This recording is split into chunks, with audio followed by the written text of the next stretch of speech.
Hello friends, welcome to our initiative of success study channel. आज की class में भारतीय राज्य व्यवस्था से संबंधित टॉपिक है उच्च न्यायालय एवं अधीनस्थ न्यायालय से संबंधित प्रैक्टिस पेपर सॉल्व करेंगे। चलिए स्टार्ट करते हैं। आज की प्रैक्टिस सीरीज़ का पहला क्वेश्चन है, निम्नलिखित में से भारत में एक उच्च न्यायालय के बारे में क्या सही नहीं है। ऑप्शन ए है द्वितीय अपील उच्च न्यायालय के अपीली क्षेत्राधिकार में है। बी है उच्च न्यायालय के प्रत्येक न्यायाधीश की नियुक्ति राष्ट्रपति करता है।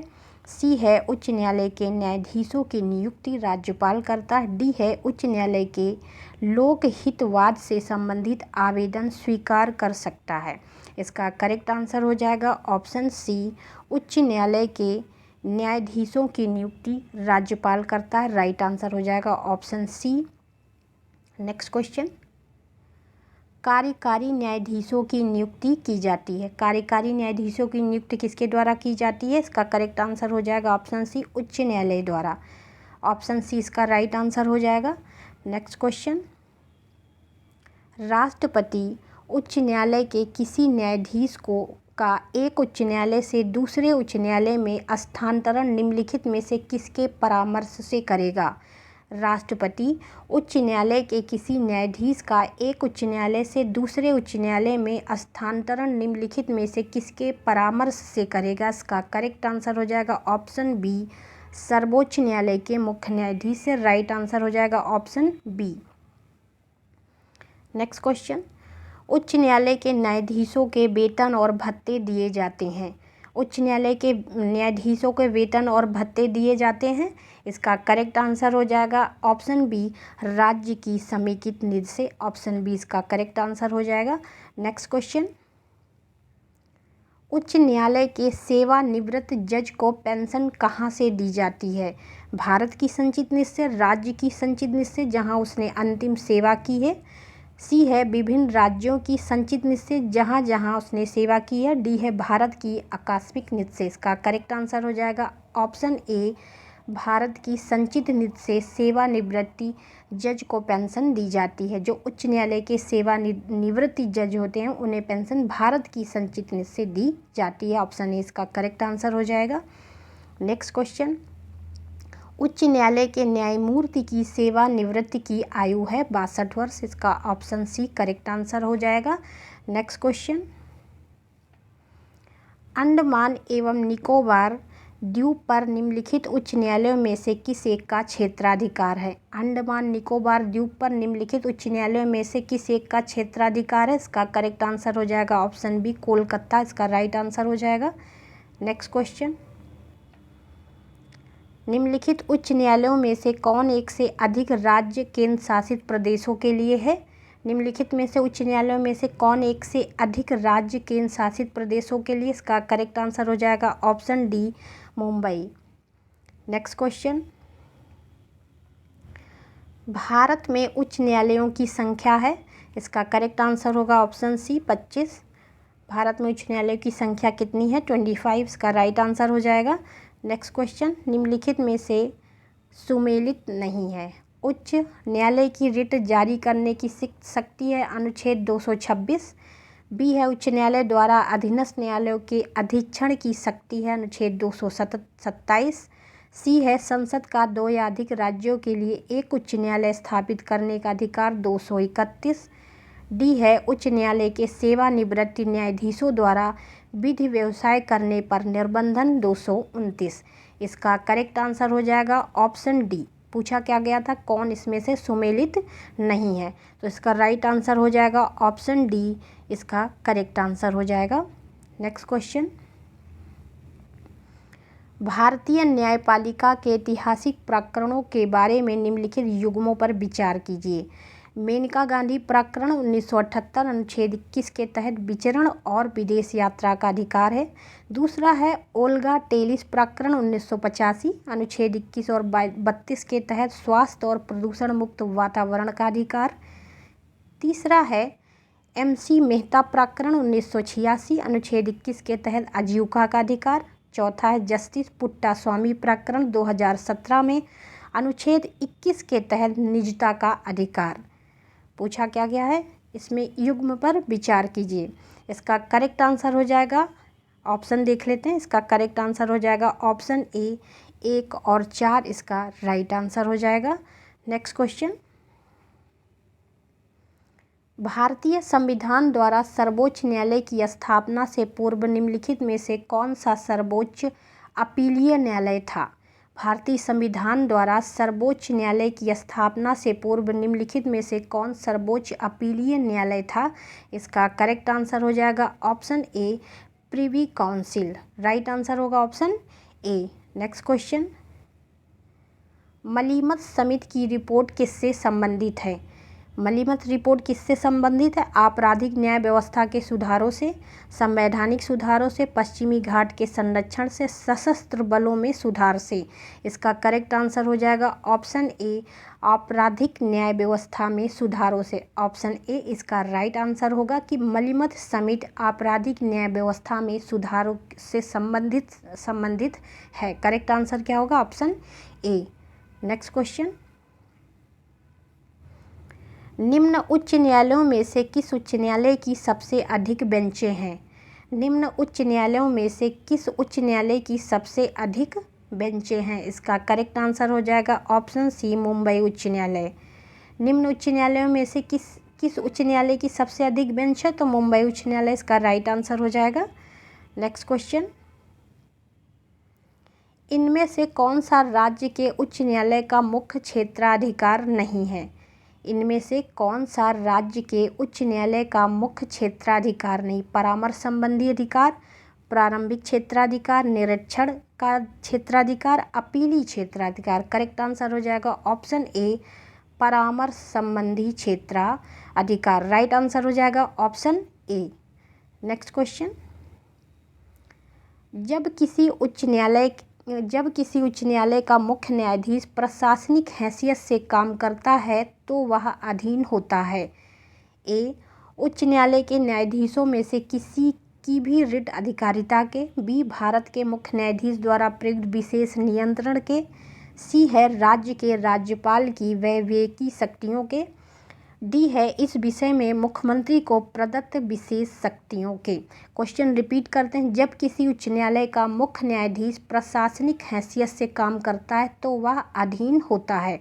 इसका करेक्ट आंसर हो जाएगा ऑप्शन ए उच्च न्यायालय के न्यायाधीशों में से किसी की भी रिट अधिकारिता के। राइट आंसर हो जाएगा ऑप्शन ए। अगला क्वेश्चन है, एक उच्च अधिकार प्राप्त न्यायालय द्वारा उत्प्रेषण रिट जारी की जाती। एक उच्च अधिकार प्राप्त न्यायालय द्वारा उत्प्रेषण रिट जारी की जाती है। ऑप्शन ए है एक अधीनस्थ न्यायालय को कि वह पुनरीक्षण रिव्यू हेतु एक मामला विशेष की कार्यवाही का अभिलेख उन्हें हस्तांतरित कर दे। बी है एक अधीनस्थ न्यायालय को वह किसी मामले विशेष में अग्रसर कार्रवाई रोक दे। ऑप्शन सी है एक अधिकारी को कि वह पद विशेष पर बने रहने का अधिकार को बताए। डी है एक पब्लिक अथॉरिटी को कि वह किसी बंधक बनाए व्यक्ति को उच्च न्यायालय के समक्ष 24 घंटे में प्रस्तुत करे। इसका करेक्ट आंसर हो जाएगा ऑप्शन ए। एक मिनट, इसका करेक्ट आंसर हो जाएगा ऑप्शन ए। एक अधीनस्थ न्यायालय की पुनरीक्षण रिव्यू हेतु एक मामले विशेष की कार्यवाही का अभिलेख उन्हें हस्तांतरित कर दे। राइट आंसर हो जाएगा ऑप्शन ए। करेक्ट आंसर कौन सा होगा इसका? Option A. नेक्स्ट क्वेश्चन, निम्न में से कौन सी एक याचिका अधीनस्थ न्यायालयों की कार्य पद्धति का परीक्षण करती है? निम्न में से कौन सी एक याचिका अधीनस्थ न्यायालयों की कार्य पद्धति का परीक्षण करती है? इसका करेक्ट आंसर हो जाएगा ऑप्शन सी उत्प्रेषण। राइट आंसर होगा ऑप्शन सी। नेक्स्ट क्वेश्चन, निम्न में से कौन एक रिट न्यायालय में कार्यवाही लंबित होने की दशा में लागू की जाती है? निम्न में से कौन एक रिट न्यायालय में कार्यवाही लंबित होने की दशा में लागू की जाती है? करेक्ट आंसर हो जाएगा ऑप्शन सी प्रतिषेध प्रोहिबिशन। करेक्ट आंसर हो जाएगा ऑप्शन सी। नेक्स्ट क्वेश्चन, उच्च न्यायालय के परमादेश जारी करने की शक्ति के अंतर्गत आते हैं। उच्च न्यायालय की परमादेश शक्ति जारी कर 1 मिनट। उच्च न्यायालय के परमादेश जारी करने की शक्ति के अंतर्गत आते हैं संवैधानिक अधिकार, सांविधिक अधिकार, मौलिक अधिकार, उपर्युक्त सभी अधिकार। करेक्ट आंसर क्या हो जाएगा? Option D. उच्च न्यायालय के परमादेश जारी करने की शक्ति के अंतर्गत आते हैं संवैधानिक अधिकार, सांविधिक अधिकार, मौलिक अधिकार। इस तरह इसका करेक्ट आंसर हो जाएगा ऑप्शन डी, उपर्युक्त सभी। नेक्स्ट क्वेश्चन, एक उच्च न्यायालय का न्यायाधीश अपना त्यागपत्र संबोधित करता है। एक उच्च न्यायालय का न्यायाधीश अपना त्यागपत्र संबोधित करता है राष्ट्रपति को। करेक्ट आंसर हो जाएगा ऑप्शन ए। नेक्स्ट क्वेश्चन, किस न्यायमूर्ति के खिलाफ 2011 में राज्यसभा में महाभियोग का प्रस्ताव पास किया, किंतु अपने बचाव के लिए उसने लोकसभा द्वारा उसी प्रस्ताव के पास होने के पूर्व त्यागपत्र दिया? किस न्यायमूर्ति के खिलाफ 2011 में राज्यसभा में महाभियोग का प्रस्ताव पास किया, किंतु अपने बचाव के लिए उसने लोकसभा द्वारा उसी प्रस्ताव के पास होने के पूर्व त्यागपत्र दे दिया? इसका करेक्ट आंसर हो जाएगा ऑप्शन सी, न्यायमूर्ति सौमित्र सेन। करेक्ट आंसर क्या होगा? ऑप्शन सी, न्यायमूर्ति सौमित्र सेन। नेक्स्ट क्वेश्चन, बाबरी मस्जिद राम जन्मभूमि का विवाद जो इलाहाबाद उच्च न्यायालय लखनऊ न्यायपीठ के समक्ष है का प्रकार है? ए है परमादेश याचिका, बी है स्वायत्ताधिकार मुकदमा, डी है क्षतिपूर्ति का दावा, डी है न्यायिक पुनरीक्षण की याचिका। बाबरी मस्जिद राम जन्मभूमि का विवाद जो इलाहाबाद उच्च न्यायालय लखनऊ न्यायपीठ के समक्ष है का प्रकार है? इसका करेक्ट आंसर हो जाएगा ऑप्शन बी, स्वायत्ताधिकार मुकदमा। राइट आंसर ऑप्शन बी इसका करेक्ट आंसर हो जाएगा। नेक्स्ट क्वेश्चन,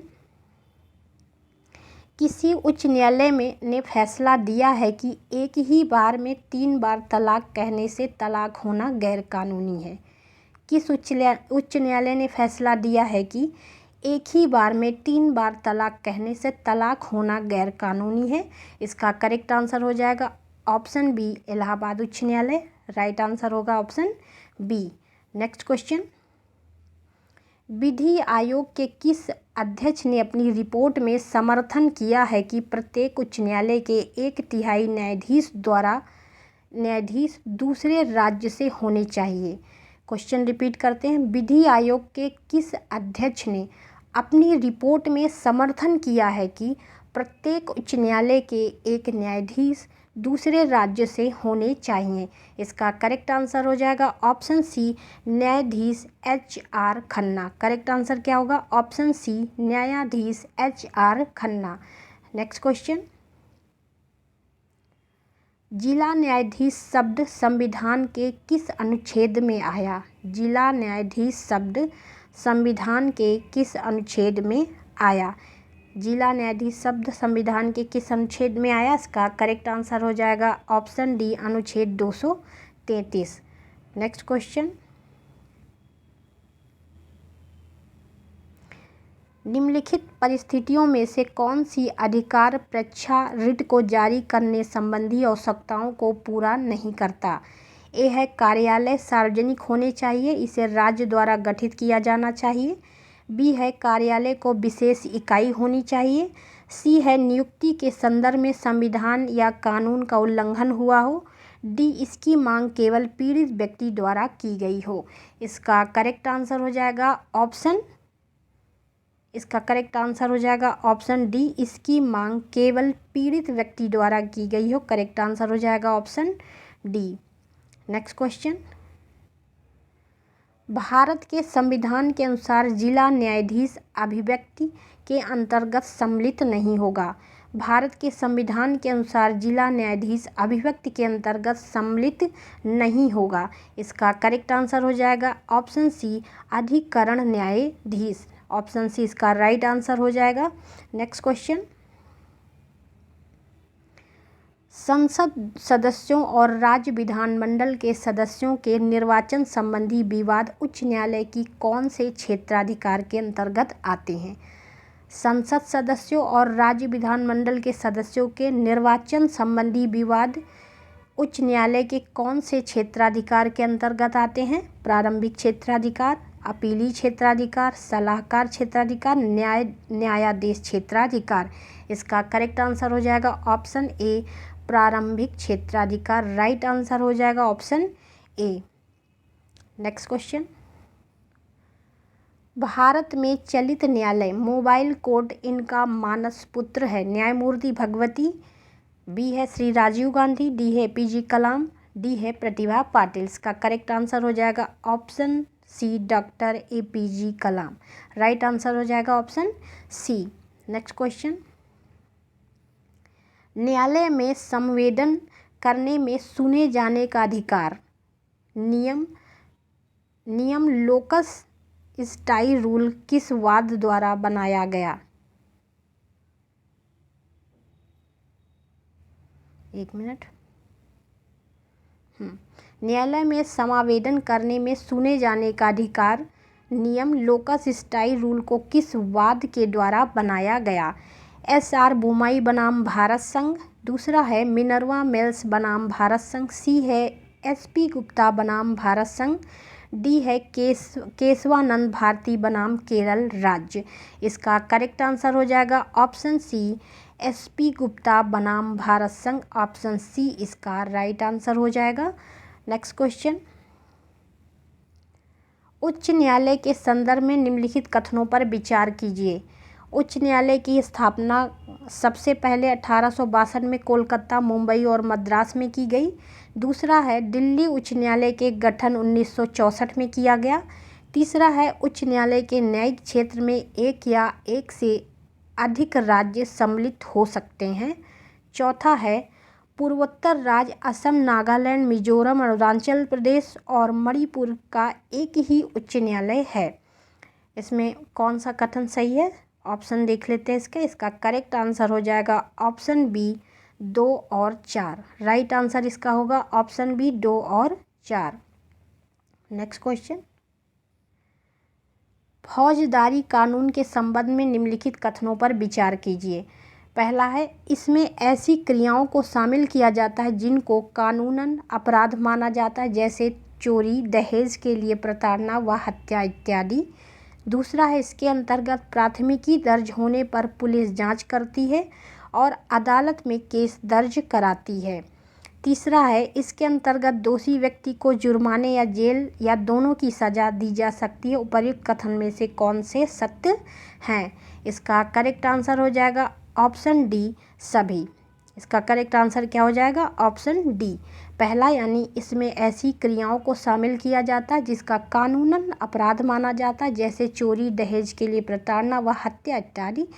दूसरा है, इसके अंतर्गत प्राथमिकी दर्ज होने पर पुलिस जांच करती है और अदालत में केस दर्ज कराती है। तीसरा है, इसके अंतर्गत दोषी व्यक्ति जुर्माने या जेल दोनों की सज़ा दी जा सकती है। इस तरह इसका करेक्ट आंसर हो जाएगा ऑप्शन डी, उपर्युक्त सभी। नेक्स्ट क्वेश्चन, अगला क्वेश्चन है, न्यायपालिका के दायित्वों में निम्नलिखित में से कौन सा बिंदु शामिल नहीं है? न्यायपालिका के दायित्वों में कौन सा बिंदु शामिल नहीं है? पहला है विवादों का निपटारा करना, दूसरा है न्यायिक समीक्षा करना, तीसरा कानून की रक्षा करना, चौथा मौलिक अधिकारों का क्रियान्वयन सुनिश्चित करना, पांचवा है संविधान के संरक्षक का कार्य करना। इसका करेक्ट आंसर हो जाएगा ऑप्शन डी, उपर्युक्त सभी। इसमें सभी सही है, इस तरह इसका करेक्ट आंसर हो जाएगा ऑप्शन डी, उपर्युक्त सभी। नेक्स्ट क्वेश्चन, दीवानी कानून के संबंध में कथनों में से कौन सा सत्य है? दीवानी कानून के संबंध में निम्नलिखित कथनों में से कौन से सत्य हैं? पहला है, इसका संबंध व्यक्ति विशेष के अधिकारों के उल्लंघन व अवहेलना से होता है। दूसरा है, इसके अंतर्गत दायर याचिका पर अदालत राहत की व्यवस्था करवाती है। इसका करेक्ट आंसर हो जाएगा ऑप्शन सी, 1 और 2 दोनों। ऑप्शन सी इसका राइट आंसर हो जाएगा, 1 और 2 दोनों। नेक्स्ट क्वेश्चन, निम्नलिखित कथनों पर विचार कीजिए। पहला है, लोक अदालत ने केवल न्यायाधीशों में लंबित मामलों को देखती है। लोक अदालत न केवल न्यायालयों में लंबित मामलों को देखती है बल्कि उन विवादों का भी निपटारा करती है जो न्यायालय में नहीं पहुंचे हैं। दूसरा, लोक अदालत में केवल अध्यक्ष के रूप में एक उच्च न्यायालय के सेवानिवृत्त मुख्य न्यायाधीश तथा सदस्यों के रूप में वकील एवं सामाजिक कार्यकर्ता ही होते हैं। तीसरा है, लोक अदालत द्वारा किए गए फैसलों को किसी भी न्यायालय में चुनौती नहीं दी जा सकती। इसका ऑप्शन क्या है इसमें? उपर्युक्त कथन में से कौन से सही हैं? इसका करेक्ट आंसर हो जाएगा ऑप्शन सी 1 और 3। करेक्ट आंसर क्या होगा इसका? ऑप्शन सी 1 और 3। नेक्स्ट क्वेश्चन, निम्नलिखित में से कौन लोक अदालत को आयोजित कर सकता है? निम्नलिखित में से कौन लोक अदालत को आयोजित कर सकता है? पहला है सर्वोच्च न्यायालय का वैधानिक सेवाएं समिति। दूसरा है उच्च न्यायालय के वैधानिक सेवाएं समिति। तीसरा है राज्य वैधानिक सेवाएं प्राधिकरण। डी है तालुका वैधानिक सेवाएं समिति। नीचे दिए गए कोड का प्रयोग कर सही उत्तर बताना है। इसका करेक्ट आंसर हो जाएगा ऑप्शन डी 1, 2, 3 और 4। ऑप्शन होगा 1, 2, 3 और 4 इसके करेक्ट आंसर हो जाएंगे। नेक्स्ट क्वेश्चन, निम्नलिखित में से कौन सिविल न्यायालय का उदाहरण है? पहला मुंसिफ न्यायालय, दूसरा न्याय पंचायत, तीसरा है पंचायत अदालत। ऑप्शन है इसका करेक्ट आंसर हो जाएगा ऑप्शन ए। ऑप्शन ए इसका करेक्ट आंसर हो जाएगा 1 और 2, मुंसिफ न्यायालय और न्याय पंचायत। इसका करेक्ट आंसर क्या होगा? ऑप्शन ए 1 और 2। नेक्स्ट क्वेश्चन, एक मिनट, अगला क्वेश्चन है, निम्नलिखित कथनों पर विचार कीजिए। पहला, लोक अदालत न केवल लंबित मामलों को देखती है बल्कि उन विवादों को निपटारा करती जो न्यायालय में नहीं पहुंचे। दूसरा है, लोक अदालत में अध्यक्ष के रूप में केवल उच्च न्यायालय के सेवानिवृत्त मुख्य न्यायाधीश तथा सदस्यों के रूप में एक वकील सामाजिक कार्यकर्ता ही होते हैं। दूसरा, लोक अदालत द्वारा दिए गए फैसलों को किसी भी न्यायालय में चुनौती दी जा सकती है। उपर्युक्त कथन में से कौन से सही हैं? इसका करेक्ट आंसर हो जाएगा ऑप्शन सी 1 और 3। करेक्ट आंसर क्या होगा? ऑप्शन सी 1 और 3। नेक्स्ट क्वेश्चन, निम्नलिखित कथनों पर विचार कीजिए। पहला, जिला न्यायाधीश की नियुक्ति राज्यपाल करता है। दूसरा, जिला न्यायाधीशों के हस्तांतरण एवं निलंबित करने का अधिकार उच्च न्यायालय के पास है। तीसरा, जिला न्यायाधीश न्यायिक एवं प्रशासनिक दोनों शक्तियों का प्रयोग करता है। उपर्युक्त में से कौन से कथन सही हैं? इसका करेक्ट आंसर हो जाएगा ऑप्शन डी 1, 2 और 3। इसका तीनों ऑप्शन इसमें सही है। इस तरह इसका करेक्ट आंसर हो जाएगा ऑप्शन